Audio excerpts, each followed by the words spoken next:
Después de jubilarme, finalmente compré mi casa de los sueños frente al mar. Entonces mi hijo llamó. La familia de mi esposa va a mudarse allá. ¿No te gusta? Entonces vete.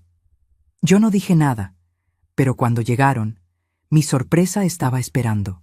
Una que nunca van a olvidar. 67 años me costó entender que el paraíso no se hereda, se construye con las manos agrietadas y la espalda doblada. Y cuando finalmente tuve las llaves de mi casa frente al mar en Mazatlán entre los dedos, cuando sentí el peso del metal tibio por el sol de la tarde, pensé que había llegado al final del camino. Qué equivocada estaba. Me llamo Graciela, y esta es la historia de cómo mi propio hijo intentó arrebatarme lo único que construí sin su ayuda. 40 años, ¿me escuchan? 40 años limpiando pisos ajenos para poder pagar los míos. 40 años fregando baños que olían a químicos baratos mientras mis rodillas crujían como madera vieja. 40 años cosiendo uniformes hasta las 3 de la madrugada, con los ojos ardiendo y los dedos sangrando porque las agujas no perdonan el cansancio. Y los fines de semana, vendiendo tamales de chipilín en el mercado de la Merced, con el sol quemándome la nuca y la gente regateando hasta por 5 pesos. Todo ese dolor acumulado como cicatrices invisibles, fue por Damián, mi único hijo. El niño que crié sola desde que tenía 4 años, cuando Humberto, mi esposo, murió en ese accidente en la construcción. Un bloque de concreto mal asegurado. 3 segundos que me dejaron viuda a los 45 años, sin pensión, sin ahorros, solo con un niño que preguntaba cada noche cuándo volvería papá. Le mentí durante meses. Le decía que papá estaba trabajando lejos, construyendo casas para otras familias. Hasta que una tarde me miró con esos ojos color café que heredó de Humberto y me dijo: «Mamá, ya sé que papá se fue al cielo, pero tú no te vas a ir, ¿verdad?». Me abracé a él y lloré hasta quedarme sin lágrimas. Esa noche juré que Damián nunca sentiría lo que es quedarse sin nada. Y cumplí. Trabajé como bestia de carga. Me levanté cada mañana a las 4. Preparaba su lonchera con lo mejor que podía comprar. Lo llevaba a la escuela aunque tuviera que caminar 40 minutos bajo la lluvia. Después corría a limpiar 3 casas antes del mediodía. Regresaba, lo ayudaba con la tarea aunque apenas entendía las matemáticas que le enseñaban. Por las noches, cuando él dormía, sacaba mi máquina de coser prestada y trabajaba hasta que los párpados se me cerraban solos. Damián estudió, se graduó de ingeniero civil, consiguió trabajo en una empresa importante. Se casó con Yolanda, una mujer de familia acomodada que siempre me miró como si yo trajera tierra en los zapatos. Y yo sonreí, porque pensé que mi hijo había encontrado la vida que yo nunca pude darle. Pero en todo ese tiempo yo seguía ahorrando. Peso por peso, moneda por moneda. Guardaba el dinero en una lata de galletas danesas escondida detrás del tinaco, porque nunca confié en los bancos. Durante 30 años, esa lata fue llenándose. A veces solo 10 pesos. Otras veces, cuando había buena suerte, hasta 500. Y soñaba. Soñaba con una casa pequeña, con ventanas grandes, donde pudiera ver el mar que solo conocía en fotografías. Cuando cumplí 65 años y finalmente me jubilé de la última casa donde trabajaba, conté el dinero. 1.200.000 pesos. Me temblaban las manos mientras apilaba los billetes arrugados, manchados de grasa, algunos hasta con olor a jabón. Era mi libertad contada en papel. Busqué durante meses hasta que la encontré. Una casita de 2 plantas en Mazatlán, pintada de color durazno, con una terraza de madera que daba directo a la playa. Costaba 1.400.000 pesos. Me faltaban 200.000. Fue entonces cuando Damián me ofreció ayuda. «Mamá, Yolanda tiene algunos ahorros. Te podemos prestar lo que te falta. Sin intereses, sin prisas. Es lo mínimo que podemos hacer después de todo lo que hiciste por mí». Acepté. Firmé papeles que apenas leí porque confiaba en mi hijo, porque una madre siempre confía. El día que llegué a mi casa, lloré como no había llorado desde el funeral de Humberto. Abrí las ventanas y el olor a sal entró como una bendición. Me paré en la terraza, descalza sobre la madera tibia, y vi el océano extenderse hasta donde mi vista alcanzaba. Las gaviotas gritaban celebrando mi llegada. El sol se ponía tiñendo todo de naranja y rosa. Y pensé, Graciela, lo lograste. Ya puedes descansar. Desempaqué despacio, como quien coloca tesoros. Mi colcha tejida a mano, las fotos de Humberto y Damián en marcos baratos pero limpios, mi vieja radio que todavía sintonizaba las estaciones de música tropical. Colgué en la cocina el mandil de flores que me regaló una de las señoras para las que trabajé. Puse en la sala la mecedora de madera que compré en un tianguis y que arreglé yo misma con pegamento y clavos. Durante 3 días viví en el paraíso. Me levantaba con el sol, tomaba café de olla en la terraza, caminaba por la playa recogiendo conchas. Por las tardes leía novelas románticas que compraba usadas y cocinaba lo que se me antojaba sin tener que apurarme. Por las noches escuchaba el murmullo de las olas y me dormía sin despertador. Pero el 4.º día sonó el teléfono. Era Damián. Su voz sonaba diferente, fría, como si estuviera hablando con una empleada, no con su madre. Y las palabras que salieron de su boca destrozaron mi paraíso en menos de 2 minutos. Pero esa parte aún me duele tanto que necesito respirar antes de contártela. Si quieres saber qué me dijo mi hijo ese día, qué palabras pueden romper el corazón de una madre que lo dio todo, quédate conmigo. Porque lo que viene es solo el principio de una pesadilla que jamás imaginé vivir en mi propia casa. Y te prometo algo. Esta historia no termina con una madre derrotada. Termina con una lección que ni mi hijo ni su familia van a olvidar jamás. Si esta historia te está tocando el alma, suscríbete al canal para seguir conociendo confesiones reales de mujeres que se negaron a quedarse calladas. Porque aquí, las madres también aprenden a rugir. Mamá, necesito que me escuches sin interrumpir. Esas fueron las primeras palabras de Damián. No un ¿cómo estás? No un ¿ya te adaptaste a la casa? Solo una orden disfrazada de petición. Y yo, como siempre, obedecí. Me senté en la mecedora con el teléfono apretado contra la oreja, sintiendo cómo el viento del mar que antes me parecía una caricia, ahora se sentía como cuchillos de hielo. Yolanda está pasando por un momento muy difícil. Continuó mi hijo con ese tono profesional que usaba para sus juntas de trabajo. Su negocio de redes sociales la tiene agotada. Los patrocinios, las grabaciones, las colaboraciones. Está al borde del colapso nervioso. El médico le recomendó alejarse de la ciudad, buscar un lugar tranquilo para recuperarse. Hizo una pausa. Yo esperé, sintiendo cómo mi estómago se contraía. Y bueno, pensamos que tu casa sería perfecta. Es grande, está frente al mar, tiene ese aire terapéutico que Yolanda necesita. Ella va a ir con su mamá perfecta y sus hermanas Lisette y Maribel. Solo por unos meses, mamá, para que se recupere. Las palabras salieron de mi boca antes de que pudiera procesarlas. Pero hijo, yo acabo de mudarme. Esta es mi casa, mi espacio para descansar después de toda una vida trabajando. Además, solo tiene 3 recámaras y... Mamá. Su voz se endureció como cemento. No te estoy pidiendo permiso, te estoy informando. Yolanda necesita ese espacio y tú tienes habitaciones de sobra. Perfecta puede quedarse en la habitación principal. Es mayor y necesita comodidad. Lisette y Maribel pueden compartir la 2ª recámara. Yolanda se queda con la 3ª. ¿Y tú? Me quedé esperando. El silencio se estiró como una liga a punto de romperse.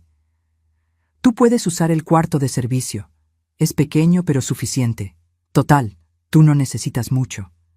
Sentí como si me hubieran metido la cabeza bajo el agua. Mis pulmones buscaban aire que no llegaba. El cuarto de servicio, en mi propia casa. Mamá, no seas dramática. Es temporal. Además, su voz bajó, pero cada palabra me llegó clara como una sentencia. ¿Quién crees que te prestó esos 200,000 pesos que te faltaban para comprar la casa? Yolanda, de sus propios ahorros. Ahorros que ganó con su trabajo, con su esfuerzo. Así que, técnicamente, ella tiene cierto derecho sobre esa propiedad. ¿O acaso pensabas que era dinero regalado? El mundo se inclinó bajo mis pies. Pero hijo, tú dijiste que era un préstamo sin intereses, sin presiones. Y lo es, pero también es un favor que merece reciprocidad. Yolanda te ayudó cuando lo necesitabas. Ahora ella necesita ayuda. Es lo justo, ¿no crees? Intenté hablar, pero mi garganta estaba cerrada. Intenté encontrar argumentos, pero mi cabeza daba vueltas. En 40 años criando sola a este hombre, nunca me había hablado así. Nunca me había tratado como un estorbo, como un mueble viejo que puede moverse de un lugar a otro según la conveniencia. Mamá, ¿estás ahí? Sí, susurré. Bien. Llegan el sábado en la tarde. Yolanda ya rentó una camioneta para llevar algunas cosas. Asegúrate de que las habitaciones estén limpias y listas. Y por favor, sin dramas. Esto ya está decidido. Pero Damián, yo... Mamá, tengo otra llamada. Hablamos después. Colgó. Me quedé ahí sentada, con el teléfono muerto en la mano, mirando el mar que ahora parecía burlarse de mí. Las olas seguían rompiendo en la orilla, indiferentes a mi dolor. El sol seguía brillando como si nada hubiera cambiado. Pero dentro de mí algo se había quebrado, algo que no sabía si podría repararse. 200,000 pesos de Yolanda, su dinero, su esfuerzo. La mujer que conocí en la boda de mi hijo llevaba un bolso que costaba más que 6 meses de mi salario limpiando casas. La mujer que nunca trabajó un día en una fábrica, que nunca sintió el dolor de las manos agrietadas por el cloro, que nunca conoció el hambre de verdad. ¿Esa mujer me había ayudado con sus ahorros? Algo no cuadraba. Pero mi cabeza estaba demasiado aturdida para pensar con claridad. Esa noche no dormí. Me quedé en la terraza viendo las estrellas, abrazada a mí misma, sintiendo el frío de la madrugada calarme hasta los huesos. Y por primera vez en años me permití sentir rabia. No tristeza, no resignación, rabia pura, ardiente, que me quemaba el pecho como un carbón encendido. Me levanté al amanecer con los ojos hinchados y una decisión tomada. No iba a pelear. Todavía no. Porque algo en el tono de mi hijo, algo en la seguridad con la que reclamaba derechos sobre mi casa, me decía que había más. Mucho más que yo no sabía. Y necesitaba descubrirlo antes de que fuera demasiado tarde. Fui a mi pequeña bodega donde guardaba las cajas con documentos viejos, papeles amarillentos, recibos de pago, fotografías, y entre todo ese desorden de memorias, busqué algo específico. Algo que había guardado sin mucha atención hace 2 años, pero que ahora, de repente, se sentía importante. El sobre manila con los documentos del préstamo. Mis manos temblaban mientras lo abría. Leí cada palabra, cada cláusula, cada letra pequeña que había firmado sin leer porque confiaba en mi hijo. Y ahí estaba, la firma de Yolanda como prestamista. El monto, 200,000 pesos. La fecha, abril de 2023. Pero había algo más. Otro papel, doblado dentro del sobre. Una copia de un documento que no recordaba haber visto antes. Lo desdoblé con cuidado, como quien abre una carta bomba. Y lo que leí ahí me heló la sangre más que cualquier llamada telefónica. Porque ese papel revelaba una verdad que mi hijo había escondido durante 2 años. Una verdad sobre dinero que nunca debió haber sido de Yolanda. Una verdad que cambiaba absolutamente todo. Pero antes de contarte qué decía ese documento, necesitas entender algo. En ese momento decidí que si iban a jugar sucio, yo aprendería las reglas. Y cuando una madre que lo perdió todo decide defenderse, no hay fuerza más peligrosa en este mundo. ¿Qué secreto guardaba ese papel? ¿Qué mentira había construido mi hijo? Quédate, porque lo que viene va a hacer que entiendas por qué mi sangre hirvió de una forma que nunca antes había sentido. El papel temblaba en mis manos. No por el viento que entraba por la ventana de la bodega, sino porque mis dedos no podían mantenerse quietos. Lo que tenía frente a mis ojos era una fotocopia de un cheque. Un cheque enorme, certificado, emitido por una aseguradora llamada Protección Familiar del Pacífico. Monto, 850,000 pesos. Beneficiario, Damián Solís Rentería. Concepto, seguro de vida. Póliza de Humberto Solís Méndez. Fecha, marzo de 2023. Se me cortó la respiración. Leí una vez, 2 veces, 3 veces. Los números no cambiaban. Las letras no se movían. Esto era real. Mi esposo Humberto, que murió hace más de 20 años en ese maldito accidente de construcción, había dejado un seguro de vida.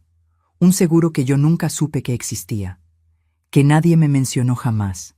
Que desapareció en el silencio mientras yo fregaba pisos y cosía ropa hasta sangrar los dedos para mantener a mi hijo. 850,000 pesos. Me senté en el piso de concreto frío de la bodega porque mis piernas dejaron de sostenerme. La fotocopia cayó a mi regazo y yo simplemente me quedé mirando la pared agrietada, tratando de procesar lo que esto significaba. Recordé ese día terrible cuando Humberto murió. Yo tenía 45 años recién cumplidos. Damián apenas estaba en cuarto de primaria. El cuerpo de mi esposo llegó al hospital ya sin vida, aplastado por ese bloque de concreto que se desprendió de una grúa mal operada. La empresa constructora mandó a un representante legal que me hizo firmar papeles mientras yo todavía tenía los ojos hinchados de llorar. Me dijeron que no había compensación porque Humberto estaba trabajando de manera informal ese día, que legalmente no existía ningún vínculo laboral que generara responsabilidades. Mentiras. Todo fueron mentiras. Pero yo era una mujer ignorante, asustada, acabada de perder a su esposo, con un niño que alimentar y sin idea de cómo funcionaban los seguros o las leyes. Firmé lo que me pusieron enfrente y me fui a casa con las manos vacías y el corazón destrozado. Lo que no sabía entonces, lo que descubrí leyendo al reverso de esa fotocopia donde había anotaciones con letra de abogado, era que Humberto sí tenía un seguro. Un seguro privado que había contratado años atrás cuando trabajaba de manera estable en otra empresa. La póliza nunca se canceló, y cuando murió, el dinero debía liberarse para sus beneficiarios. Yo era la beneficiaria principal. Damián, por tener apenas 9 años en ese momento, quedaba registrado como beneficiario secundario. Pero según las anotaciones en ese papel, alguien, y no necesitaba ser detective para saber quién, había presentado documentos alegando que yo había renunciado a los derechos del seguro.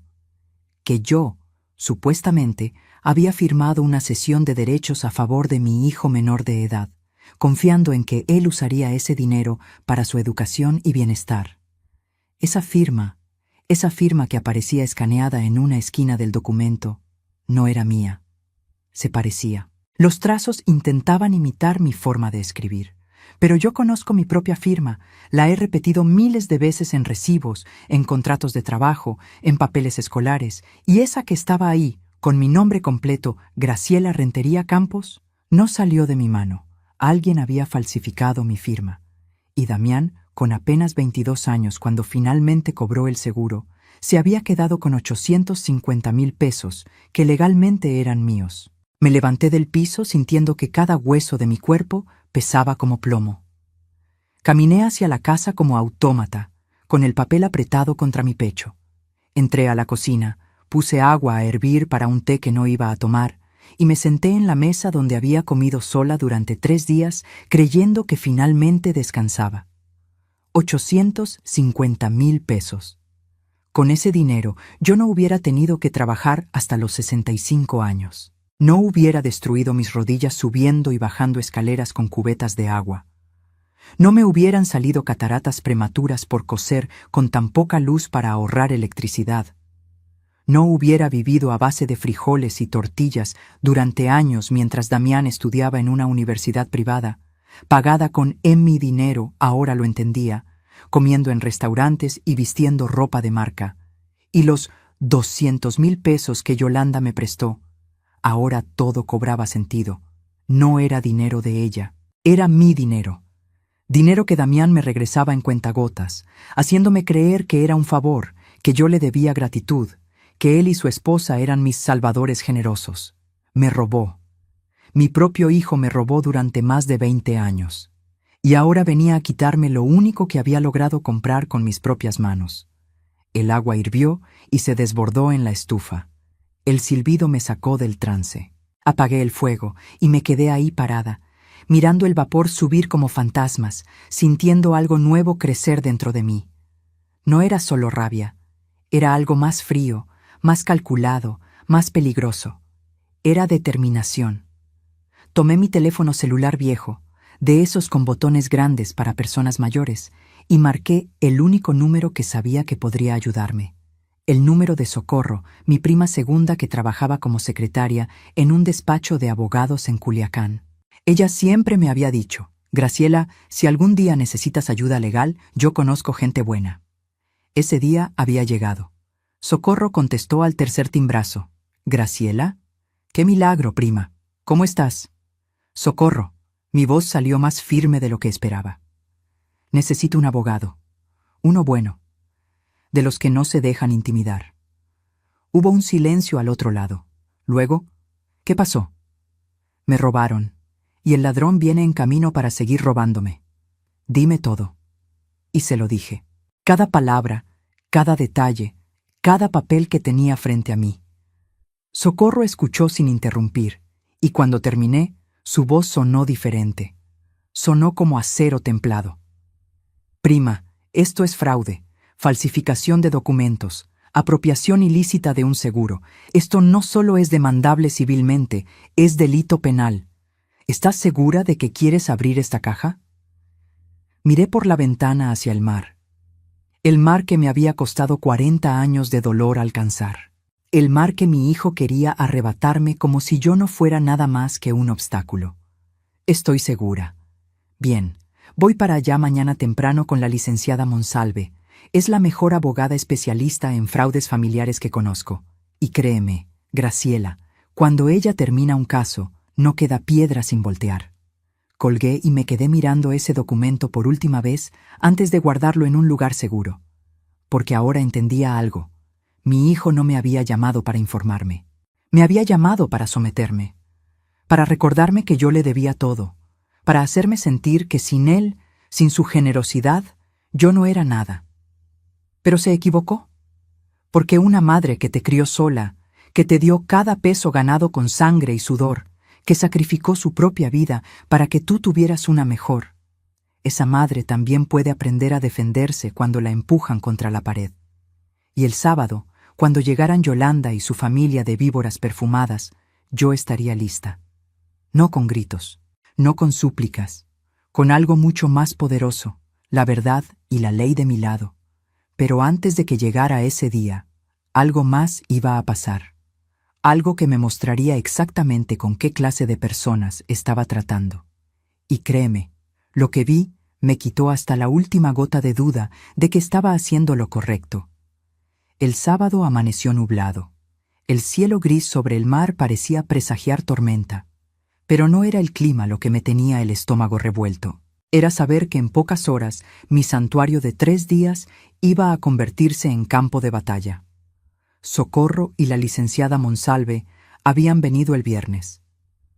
Hortensia Monsalve resultó ser una mujer de 72 años, delgada como un junco, con ojos de halcón detrás de unos lentes de pasta gruesa y una forma de hablar que no dejaba espacio para la duda.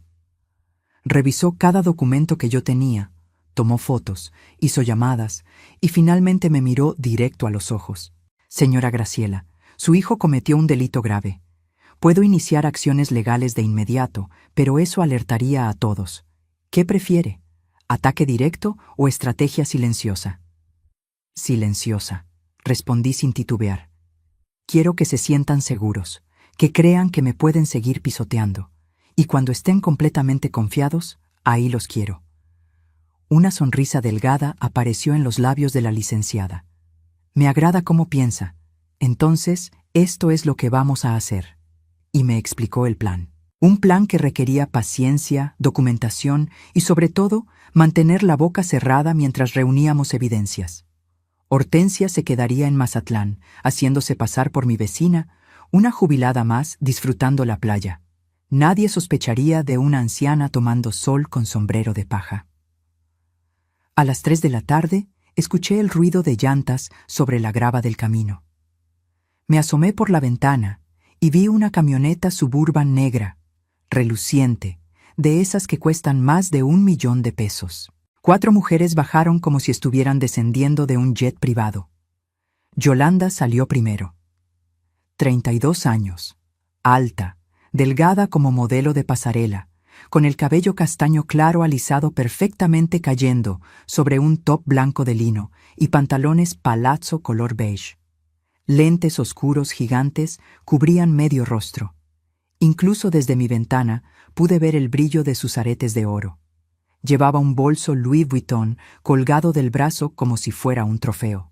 Detrás de ella venía Perfecta, su madre, una mujer de 60 años que parecía haber peleado con cada arruga de su cara a punta de cremas caras. Cabello teñido de rubio platinado, labios pintados de rosa intenso, vestida con un conjunto deportivo de marca que probablemente nunca había visto un gimnasio. Tenía esa expresión permanente de quien huele algo desagradable. Las hermanas de Yolanda, Lisette y Maribel, eran versiones más jóvenes del mismo molde. Lisette, de 28 años, traía una camiseta crop que mostraba su ombligo y shorts tan cortos que apenas cubrían lo necesario. Maribel, de 25, vestía un jumpsuit color coral y tacones que se hundían en la arena del camino con cada paso. Y entre todas ellas, brincando y ladrando, venía un golden retriever de pelo perfectamente cepillado con un collar que tenía incrustaciones que brillaban al sol. Hasta el perro parecía más caro que todo mi guardarropa junto. Abrí la puerta antes de que tocaran. Mantuve mi expresión neutral, casi sumisa, el papel que necesitaba interpretar. «Señora Graciela», dijo Yolanda sin siquiera quitarse los lentes. No me saludó de beso. No me preguntó cómo estaba. Solo miró hacia el interior de la casa como quien evalúa una propiedad en renta. Llegamos un poco antes de lo planeado. El tráfico estuvo mejor de lo esperado. «Adelante», dije haciéndome a un lado. Entraron como ráfaga de viento perfumado. Perfume caro, de esos que se sienten sintéticos y empalagosos. El perro se metió primero, olisqueando todo, dejando huellas de arena en el piso que yo había trapeado esa mañana. «Champagne, ven aquí», llamó Yolanda sin mucha convicción. El perro la ignoró y siguió explorando. Perfecta se quitó sus propios lentes oscuros y escaneó la sala con una expresión de profundo desagrado. Tocó el respaldo de mi sillón, ese que había tapizado yo misma con tela que compré en el mercado, y arrugó la nariz. «¿Este es el mueble principal?» Su voz era aguda, fastidiosa, como uña rayando pizarrón. «Yoli, mi amor, definitivamente vamos a necesitar traer los nuestros. Esto parece de casa de empeño». Sentí cómo la rabia subía por mi garganta como bilis, pero la tragué. Sonreí. Es lo que pude comprar con mi presupuesto. «Claro, claro», dijo Perfecta con falsa compasión mientras seguía caminando. «No todas tuvimos las mismas oportunidades en la vida, ¿verdad? Hay que conformarse con lo que se puede». Lisette ya estaba subiendo las escaleras sin preguntar. «Mami, ven a ver las recámaras. Necesito la que tenga mejor luz para mis videos de TikTok». Maribel la siguió, sus tacones golpeando cada escalón como martillazos. El perro subió detrás, ladrando emocionado. Me quedé abajo con Yolanda y Perfecta. Yolanda finalmente se quitó los lentes y me miró con esos ojos color miel que mi hijo insistía eran los más hermosos que había visto. A mí solo me parecían fríos como los de una serpiente. «Señora, Damián me pidió que le agradeciera por recibirnos. Sé que esto es repentino, pero realmente necesito este descanso». Se tocó las sienes con gesto dramático. Las marcas, las colaboraciones, los eventos, todo me tiene al borde del colapso. Mi terapeuta dice que necesito desconectarme o voy a terminar hospitalizada. Hospitalizada. Esta mujer que nunca había trabajado un día real en su vida, que ganaba dinero posando con productos en Instagram, que se quejaba de estrés, mientras yo pasé 40 años destruyendo mi cuerpo para sobrevivir. Esta mujer me hablaba de colapso nervioso. Espero que encuentres la paz que necesitas, dije con la voz más dulce que pude fabricar. Eso espero. Se volteó y empezó a caminar hacia la cocina. Abrió el refrigerador sin pedir permiso. Vamos a necesitar surtir esto con comida orgánica. Yo solo como productos de granja local, nada de procesados. Cerró la puerta con desprecio. Y supongo que no hay servicio de limpieza aquí, ¿verdad? No. Bueno, tendremos que arreglarnos entonces. Me miró de arriba a abajo como midiendo mi utilidad. Usted estuvo en servicio doméstico toda su vida, ¿no? Entonces, seguro no le molestará ayudarnos con las tareas básicas. Cocinar, lavar, tender las camas, nada del otro mundo. Cada palabra era un clavo enterrándose en mi dignidad. Pero yo solo asentí. Veré qué puedo hacer. Desde arriba llegaron gritos. Esta recámara es mía. No, yo la vi primero. Mamá, dile a Maribel que esta tiene mejor vista.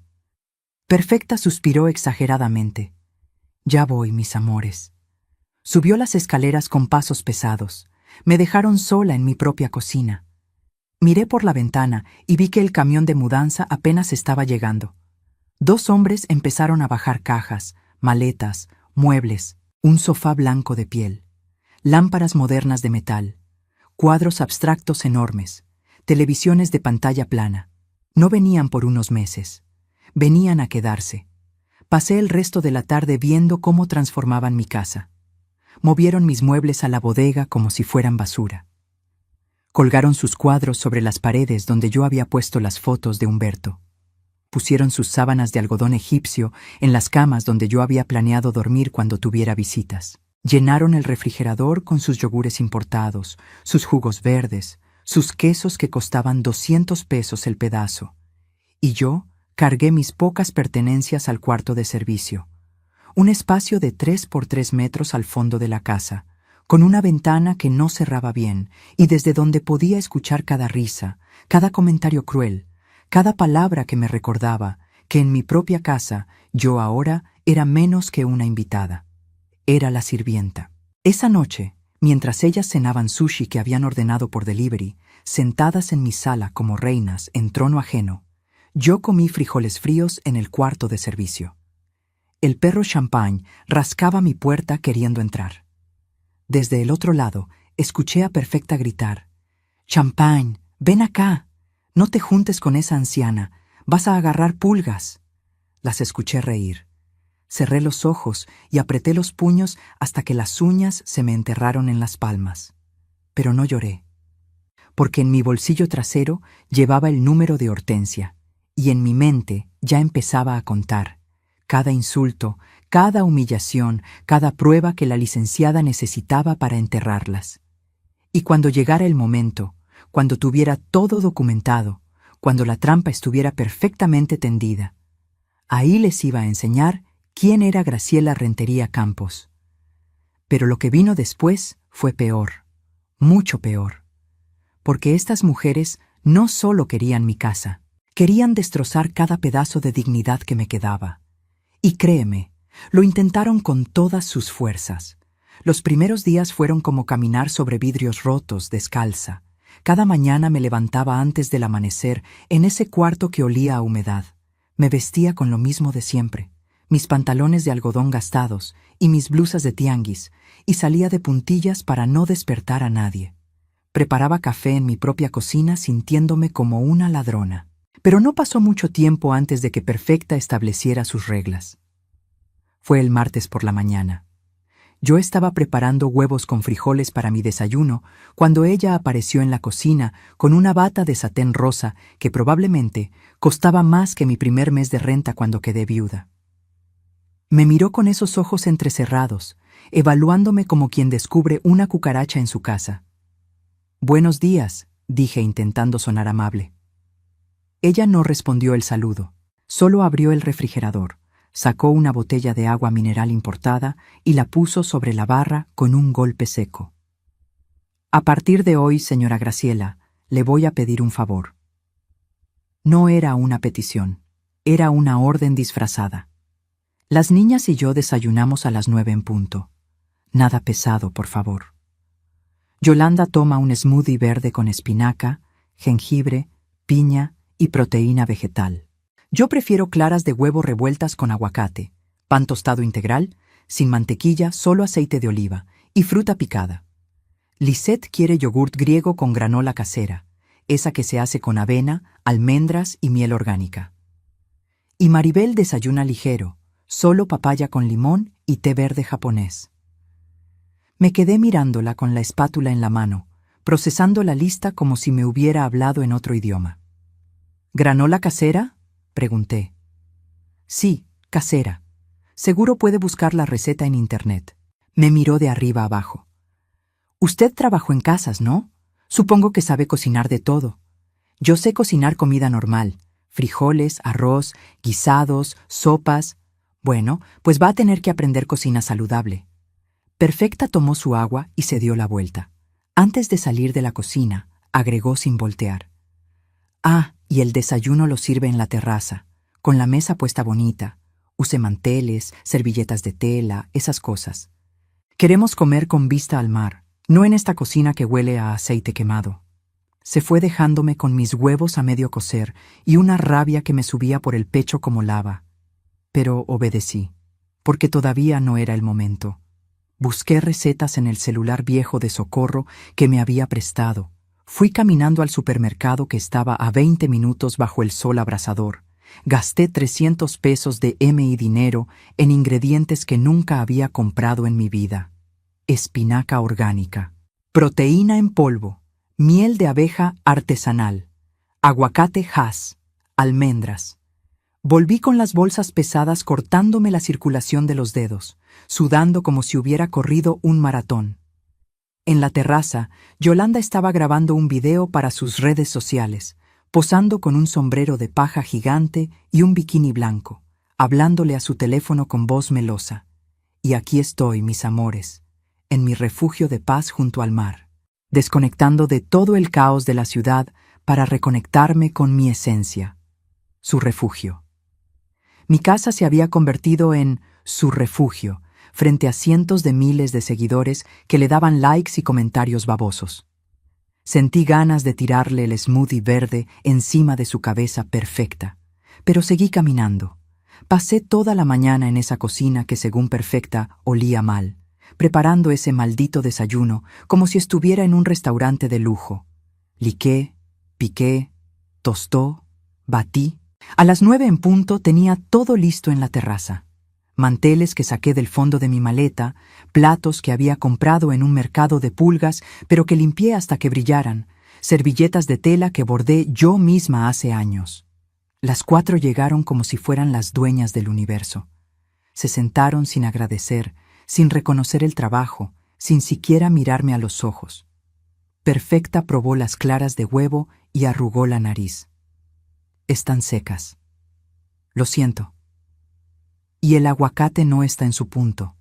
Está muy maduro. Lisette revolvió su yogurt con desgano. Esta granola no sabe como la que compro en la tienda naturista. Es mi primera vez haciéndola. Se nota. Yolanda ni siquiera probó el smoothie. Lo revisó con la pajita, lo olió y lo empujó hacia un lado. Creo que le pusiste demasiado jengibre. Me va a caer pesado. Maribel era la única que comía en silencio, pero cada tanto miraba su teléfono y se reía de algo que veía en la pantalla, completamente ajena a todo. Me quedé parada ahí como estatua, esperando no sé qué. ¿Una palabra amable? ¿Un gracias? ¿Algo que reconociera que yo no era un robot de servicio, sino un ser humano? Nada llegó. Puede recoger los platos, dijo Perfecta agitando la mano como quien espanta una mosca. Así pasaron los días. Yo cocinaba, limpiaba, lavaba su ropa con mis manos porque se quejaban de que la lavadora maltrataba las telas delicadas. Tendía sus sábanas de seda al sol. Recogía los pelos de champagne que el maldito perro dejaba por toda la casa. Trapeaba sus pisadas de arena. Sacaba sus bolsas de basura llenas de envolturas de productos caros. Y ellas me trataban como aire, como si yo no existiera más que para servirles. Pero lo peor, lo que verdaderamente me partió algo dentro, vino 2 semanas después. Era viernes por la noche. Perfecta anunció durante el desayuno que iba a invitar a unas amigas a cenar, que quería impresionarlas con la casa, con la vista, con el estilo de vida que estaban llevando. Prepara algo elegante, me ordenó. Camarones, pescado fresco, ensaladas gourmet, algo que no nos haga quedar mal. Otra vez gasté mi dinero. Otros 300 pesos en camarones, otro tanto en pescado, más en verduras y aderezos. Pasé toda la tarde cocinando hasta que me dolía la espalda. Prepare ceviche de camarón, pescado zarandeado con especias, ensalada con vinagreta de mostaza y miel, arroz con azafrán que nunca había usado en mi vida. A las 8 llegaron las amigas de Perfecta. 5 mujeres de su edad, todas con el mismo look de señoras con dinero. Ropa de marca, joyas brillantes, peinados de salón. Llegaron con botellas de vino que probablemente costaban 1000 pesos cada una. Las instalé en la terraza con velas, música suave de fondo que Yolanda puso desde su bocina Bluetooth, y serví la cena como si fuera mesera de restaurante fino. ¡Ay, Perfecta! ¡Qué delicia de lugar!, exclamó una de ellas, una mujer con el pelo teñido de rojo intenso. ¿Y esta vista? ¿Es tuya? Esperé que Perfecta aclarara, que dijera, no, es de mi consuegra, que tuviera al menos esa decencia básica. Pero no. Es de la familia, respondió con una sonrisa torcida. Yolanda necesitaba un lugar tranquilo y pues aquí estamos, disfrutando. Las mujeres comieron, bebieron, rieron, alabaron cada platillo como si hubieran pagado por él en un restaurante caro. Y yo seguía sirviendo, retirando platos, rellenando copas. Hasta que una de ellas, la del cabello rojo, me vio realmente, como si acabara de percatarse de que yo existía. «Oye, Perfecta, ¿y ella quién es? ¿Tu empleada?» El silencio que siguió fue como un trueno antes de la tormenta. Perfecta me miró, todas me miraron, y en ese momento, en mi propia terraza, frente al mar que compré con 40 años de sufrimiento, se decidió si yo seguía siendo persona o me convertía en objeto. Perfecta sonrió con esa sonrisa que no llegaba a los ojos. Ella es Graciela, la suegra de Yoli. Vive aquí, de arrimada. Las palabras cayeron como piedras. Pobrecita, dijo otra de las mujeres con lástima barata. ¿No tiene casa propia? No, intervino Yolanda desde su lugar en la cabecera de mi mesa. Trabajó toda su vida, pero nunca pudo ahorrar lo suficiente. Ya saben cómo es. Gente que vive al día, sin educación financiera.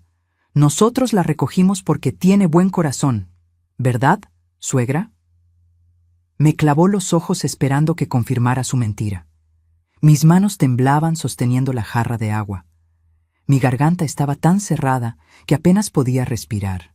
Sentí cómo los ojos de todas esas mujeres me miraban con esa mezcla de compasión condescendiente y alivio de pensar, gracias a Dios, yo no soy ella. Es muy noble de tu parte ayudarla, dijo la del cabello rojo. No muchas nueras harían eso. Bueno, somos familia, respondió Yolanda con falsa modestia. Y la familia se apoya, ¿no? Las mujeres brindaron, por la familia, por la generosidad, por la hermosa casa que creían era de Yolanda. Nadie brindó por mí. Me retiré a la cocina antes de que vieran las lágrimas. Me encerré en el cuarto de servicio y me dejé caer sobre ese colchón delgado que me hacía doler los huesos cada noche. Metí la cara en la almohada y lloré con un dolor que me salía desde un lugar que no sabía que existía. No lloré por las palabras. Lloré porque en ese momento entendí que mi hijo me había vendido, que había entregado mi dignidad como moneda de cambio para mantener feliz a su esposa, que había permitido que me convirtieran en esto, en una sombra, en una vergüenza, en un objeto de caridad. Pero entre las lágrimas, mientras escuchaba sus risas filtrándose por la ventana rota, algo más creció dentro de mí.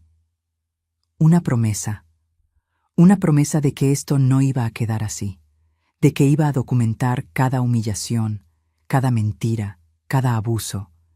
Y cuando llegara el momento perfecto, cuando tuviera todo lo que necesitaba, les iba a enseñar que las mujeres como yo no se rompen, se templan.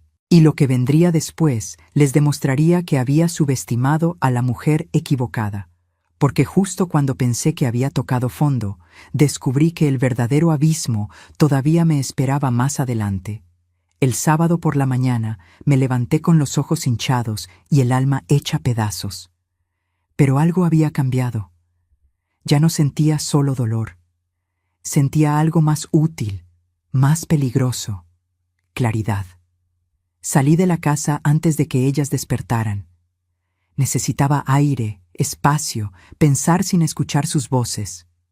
Caminé por la playa descalza, dejando que las olas me mojaran los pies, sintiendo la arena fría entre los dedos. El sol apenas empezaba a salir, tiñendo el cielo de naranja y rosa. ¿Madrugadora o insomne? La voz me sobresaltó. Volteé y vi a una mujer sentada en una de las palapas de playa, cabello blanco cortado muy corto, piel morena curtida por el sol, lentes gruesos con montura de carey. Vestía un pantalón de lino beige y una camisa blanca arremangada. A su lado había una taza humeante y un libro abierto. Era Hortensia, la licenciada Monsalve, mi vecina encubierta. Me acerqué con cuidado, mirando hacia atrás para asegurarme de que nadie me hubiera seguido. Ella me hizo una seña discreta para que me sentara. «Se ve terrible», me dijo sin rodeos. «Me siento peor». «Bien, eso significa que está lista para pelear». Sacó su teléfono y me mostró la pantalla. He estado documentando todo: las cajas que trajeron, sus idas al súper cargadas de lujos con su dinero mientras usted compra lo básico. Ayer grabé audio de toda esa cena humillante desde mi balcón. Tengo todo, Graciela. Sentí cómo algo dentro de mí se enderezaba. ¿Es suficiente? Para empezar, sí, pero necesitamos más. Necesitamos pruebas de que planean quedarse indefinidamente o, mejor aún, de que quieren apropiarse legalmente de la propiedad. Se quitó los lentes y me miró directo a los ojos. ¿Usted cree que su hijo y su nuera son capaces de eso? No tuve que pensarlo. Sí, entonces tenemos que provocarlos, hacer que se sientan tan seguros que bajen la guardia completamente. Se inclinó hacia adelante. Quiero que usted siga actuando sumisa, obediente, quebrada, que crean que ya la domaron. Mientras tanto, yo voy a instalar cámaras ocultas en lugares estratégicos de la casa. Me tensé. ¿Cámaras? ¿No es eso ilegal? En su propia casa, grabando a personas que están cometiendo abuso y posible fraude, en áreas comunes donde no hay expectativa de privacidad absoluta. No, es evidencia legítima.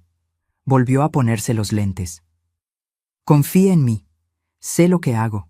Llevo 30 años litigando casos de violencia patrimonial y abuso de adultos mayores. He visto de todo, Graciela. Y créame, esto apenas empieza. Hortensia sacó un pequeño dispositivo de su bolsa. No era más grande que un botón de camisa. Esto se puede esconder en cualquier parte. Una planta, un marco de foto, el techo. Graba audio y video en alta definición durante 12 horas continuas antes de necesitar recarga. ¿Cuántas tiene? 6. Suficientes para cubrir la sala, cocina, terraza y pasillos principales. Me las entregó en una bolsita de tela. Hoy en la tarde, cuando salgan a la playa o a donde sea que vayan, usted las instala. Yo estaré vigilando desde mi casa por si regresan antes. Tomé la bolsita sintiendo su peso. Tan pequeñas, tan insignificantes en apariencia, pero sabía que eran armas. ¿Y qué hacemos con lo del seguro de vida?, pregunté. Con los 850,000 pesos que me robaron. Hortensia sonrió de una forma que me hizo entender por qué era tan buena en su trabajo. Ya presenté una denuncia preliminar ante el Ministerio Público, pero no la he formalizado todavía. Primero quiero que su hijo venga aquí, que vea cómo tienen convertida a su madre en sirvienta, que él mismo participe o tolere los abusos. Eso agrava todo legalmente.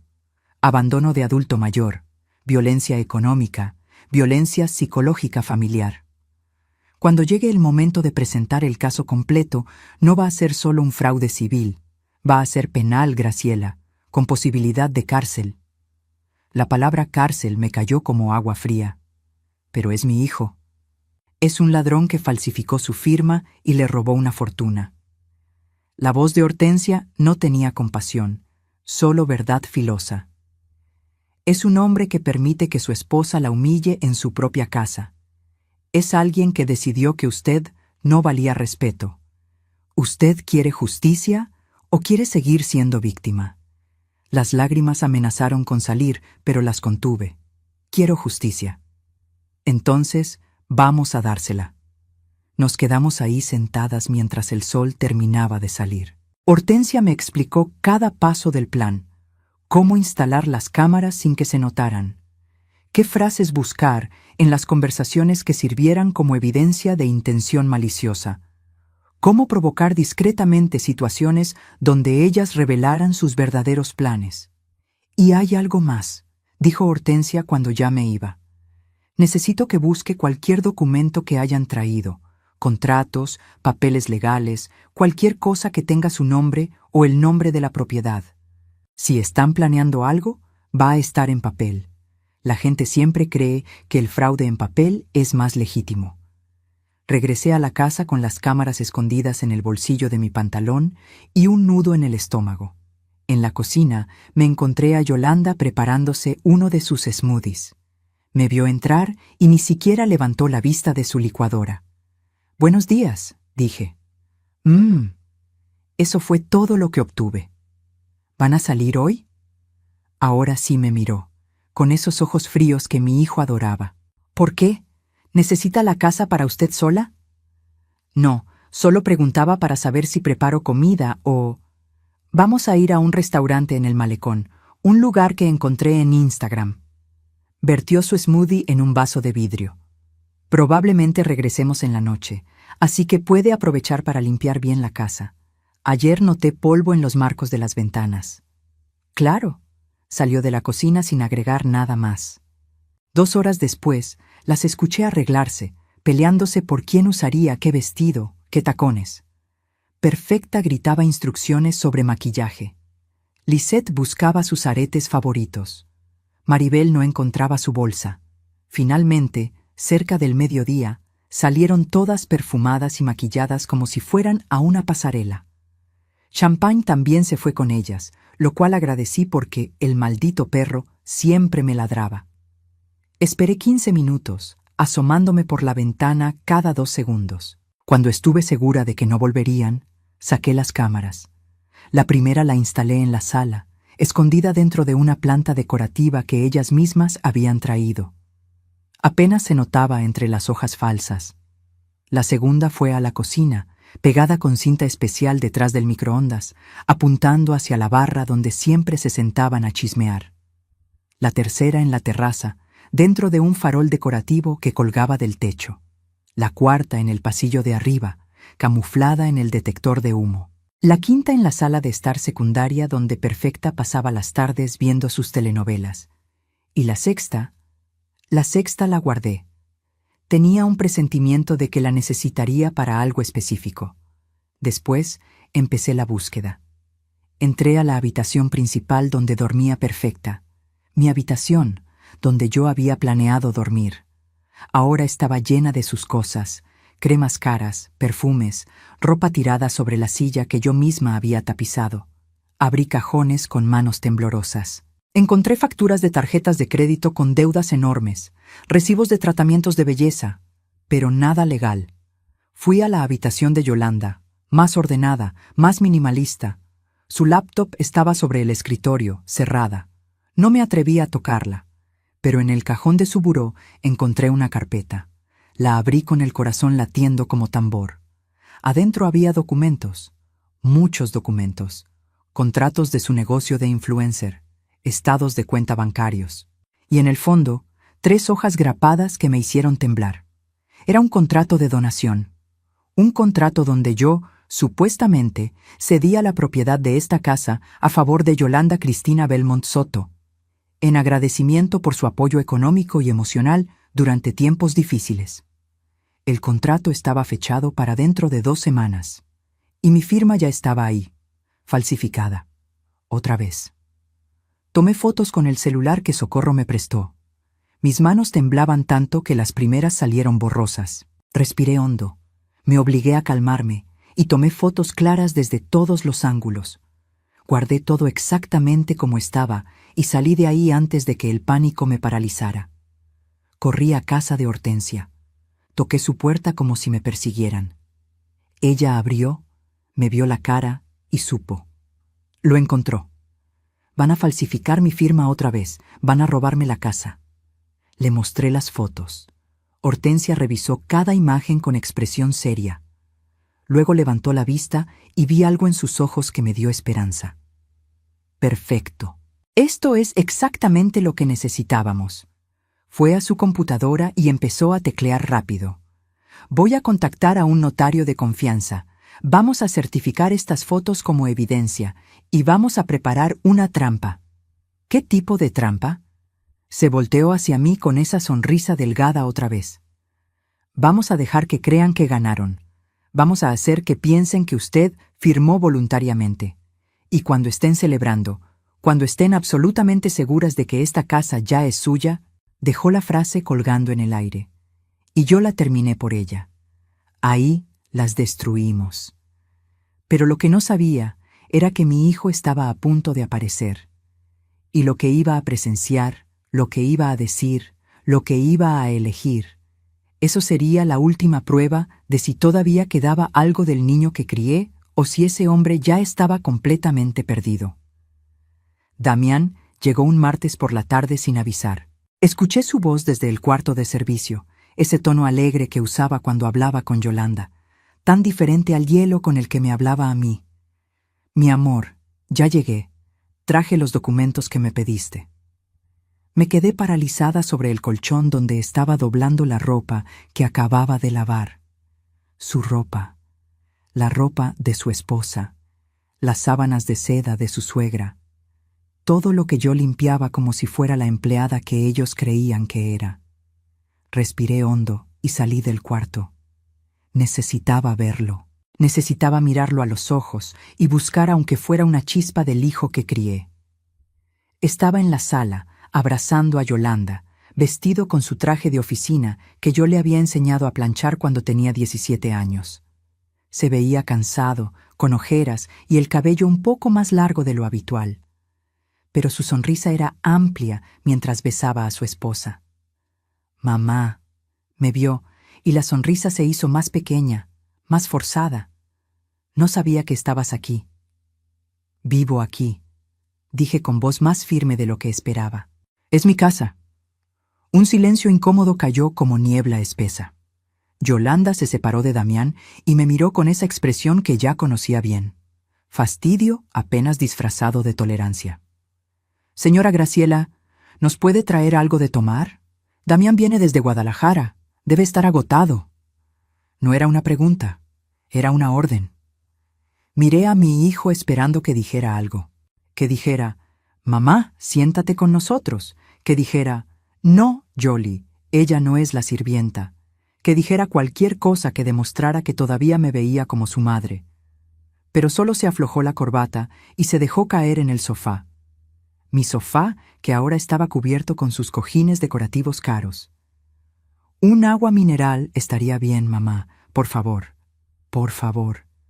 Como si esa palabra compensara todo. Fui a la cocina con las piernas temblándome. Saqué 2 botellas de agua mineral de las caras que Yolanda compraba. Las serví en vasos con hielo y regresé a la sala. Los coloqué sobre la mesa de centro sin decir nada. Gracias, murmuró Damián sin mirarme. Me quedé ahí parada, de pie como sirviente esperando más órdenes, porque ya no sabía qué otro papel representar en mi propia casa. Yolanda sacó unos papeles de su bolsa, los mismos que yo había fotografiado días atrás.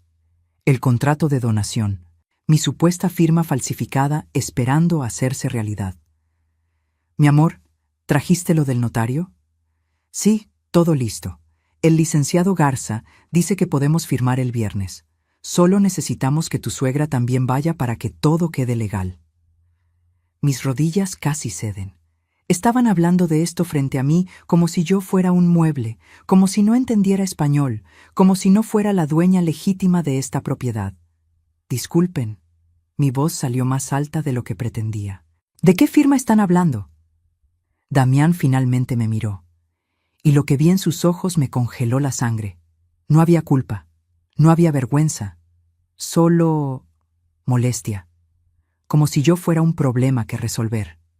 Mamá, siéntate. Prefiero estar de pie.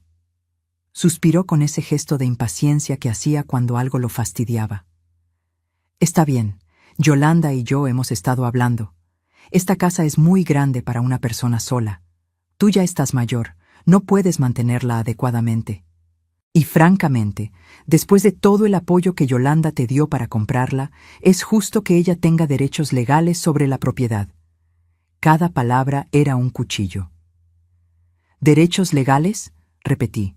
Esta casa la compré yo, con mi dinero, con 40 años de trabajo.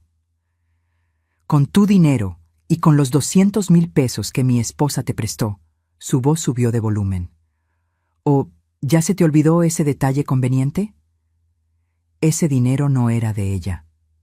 Las palabras salieron antes de que pudiera detenerlas. Era mío, del seguro de vida de tu padre. El silencio que siguió fue absoluto. Damián se puso de pie lentamente, con la cara transformada en una máscara de furia fría. ¿De qué estás hablando?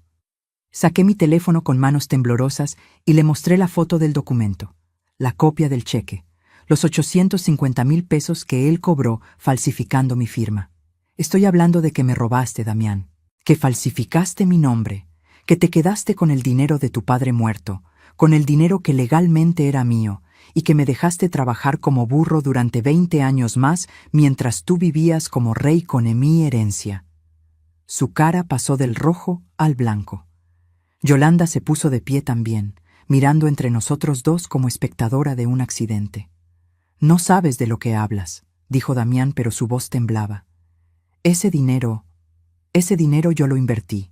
Lo usé para estudiar, para construir mi carrera, ¿Para robarme?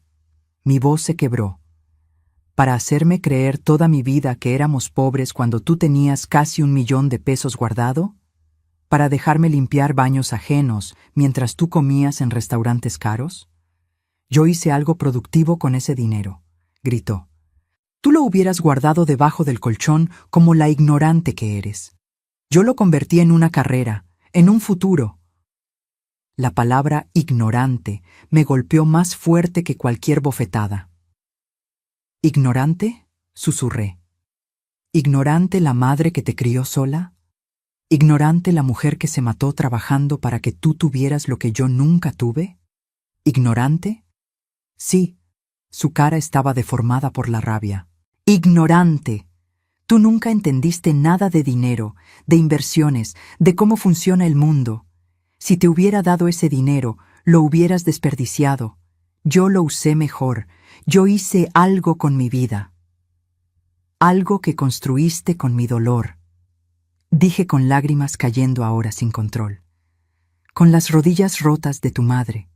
Con las manos agrietadas de tu madre. Con la espalda doblada de tu madre. Basta ya. Yolanda se interpuso entre nosotros. Esto es ridículo. Señora Graciela, usted está alterada, confundida. Ese dinero fue hace más de 20 años. No hay forma de probarlo ahora. Sí la hay. Saqué más fotos. Las copias de los documentos legales, la firma falsificada, todo. Yolanda palideció. Damián le arrebató el teléfono de mis manos y revisó las imágenes. Sus ojos se movían rápido, procesando, calculando. Y entonces dijo algo que me destrozó más que todo lo anterior. ¿Sabes qué, mamá? Sí, lo hice. Falsifiqué tu firma. Me quedé con el dinero. ¿Y sabes por qué no me arrepiento? Porque ese dinero me dio la vida que merecía. Una vida lejos de tu mediocridad, de tu conformismo, de tu mentalidad de víctima. Papá hubiera querido que yo tuviera oportunidades. Yo solo tomé lo que me correspondía. Mi mundo se derrumbó. No quedaba nada. El niño que había criado, el bebé que amamanté, el adolescente al que ayudé con la tarea hasta quedarme dormida sobre los libros. Ese niño estaba muerto, y en su lugar había un extraño que me odiaba por haberle dado todo. Damián, mi voz salió rota. Yo te amé más que a mi propia vida. Pues tu amor no valió lo suficiente. Se dio la vuelta. Yoli, recoge tus cosas. Nos vamos de esta casa. No voy a seguir discutiendo con una anciana malagradecida que no reconoce todo lo que hice por ella. ¿Todo lo que hiciste por mí? El grito salió de un lugar profundo, primitivo. ¿Prestarme mi propio dinero robado? ¿Permitir que tu esposa me convierta en su sirvienta? ¿Dejarme dormir en un cuarto de servicio en mi casa?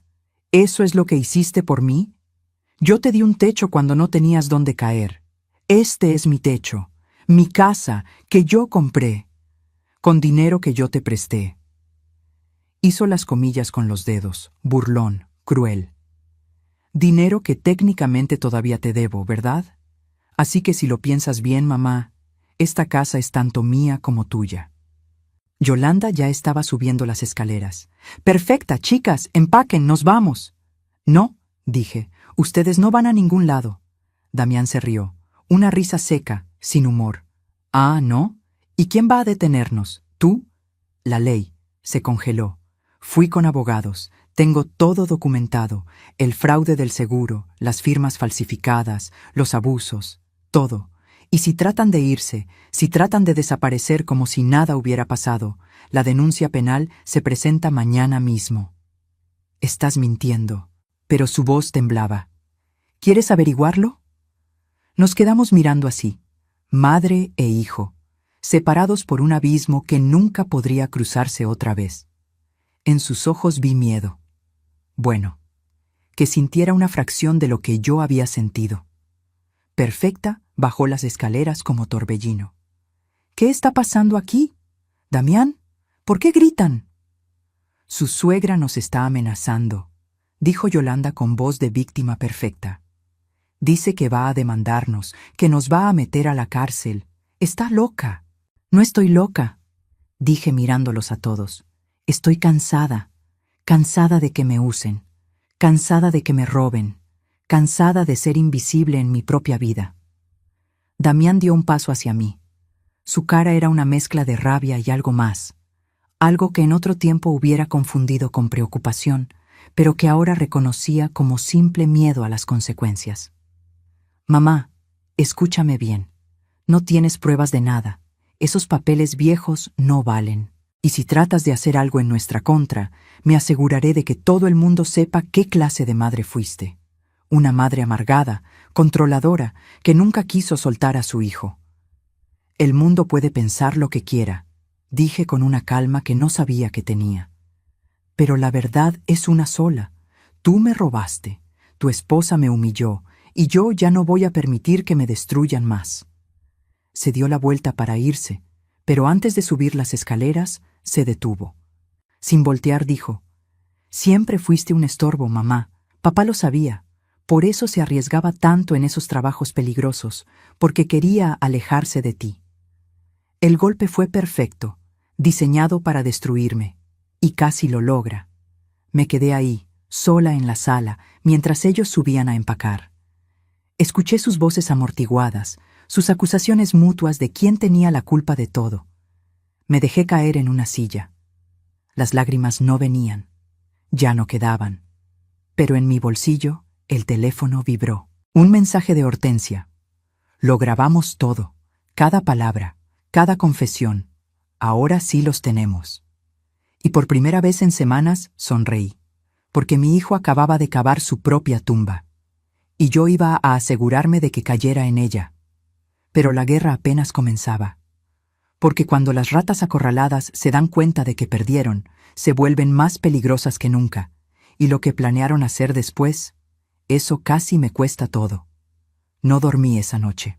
Me quedé despierta en el cuarto de servicio, escuchando cada sonido, cada susurro que se filtraba por las paredes delgadas. Escuché a Damián y Yolanda discutir en voz baja.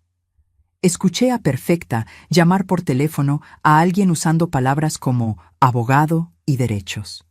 Escuché maletas arrastrándose por el piso de arriba, pero no salí. No dije nada.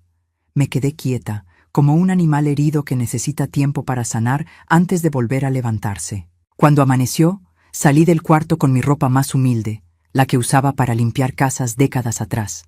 Pantalón de mezclilla desgastado, blusa de algodón con una mancha de cloro que nunca salió. Me até el cabello en una cola apretada. Me vi al espejo y casi no me reconocí. Parecía exactamente lo que ellos creían que era, una anciana vencida. Perfecto. En la cocina me encontré a Perfecta preparando café. Me vio y arrugó la nariz con ese desprecio que ya no me dolía, porque había cosas peores que el desdén de una mujer vacía. «Buenos días», dije con voz sumisa. Ella no respondió. Solo siguió revolviendo su café con movimientos exagerados, como si mi presencia contaminara el aire. Preparé mi propio café, simple, sin azúcar, porque ya no quedaba, y me senté en la esquina de la barra, lejos, pequeña, invisible.